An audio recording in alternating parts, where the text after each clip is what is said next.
Just how much premium can you stack in a $5,000 device?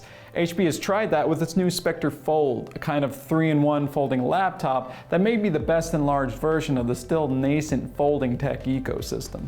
Though if this is the best the tech industry has to offer with a folding laptop, we still have a way to go. There's a lot of smart design gone into this foldable, but using the Spectre for any length of time makes me wish I had a separate laptop, tablet, and desktop instead of this all-in-one device. The Spectre Fold opens to a rather small 12-inch laptop. The keyboard is magnetically attached, and you can slide it back to reveal an extra half screen. Or, better yet, take the whole thing off to have enough room to actually use multiple programs at once.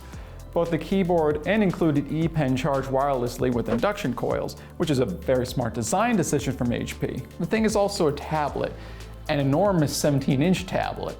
The thing is not light either. It's close to 3 pounds, which is really uncomfortable just to sit down with or hold while lying in bed. The keyboard feels solid enough for how thin it is, and the OLED display, the quality is nothing to scoff at. But even when it's not a too small laptop or too big tablet, you're still not getting all that much power from the Spectre Fold. It's running an Intel Core i7 CPU, but it's the low power version. Even with 16 gigs of RAM, it's using a base Intel Iris Xe for graphics. So no, you won't be playing Cyberpunk on this thing. And that's not to mention all the small annoying software issues I came up against. Resizing or moving windows was occasionally laggy in tablet mode.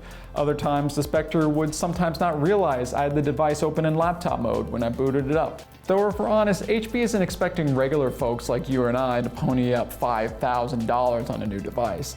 This thing is designed for those with too much money who want to show off something cool to their wealthy friends. It's why this thing comes with all these extra doodads, cables, dongles, and a threaded power adapter. It's supposed to feel premium, even if it's still a beta product. The Spectre Fold isn't for the likes of you or I, dear viewer. Instead, it's a promise for what may be in our future should foldables really take off. Just know you won't catch me cuddled up in bed beside a 3-pound, 17-inch tablet anytime soon.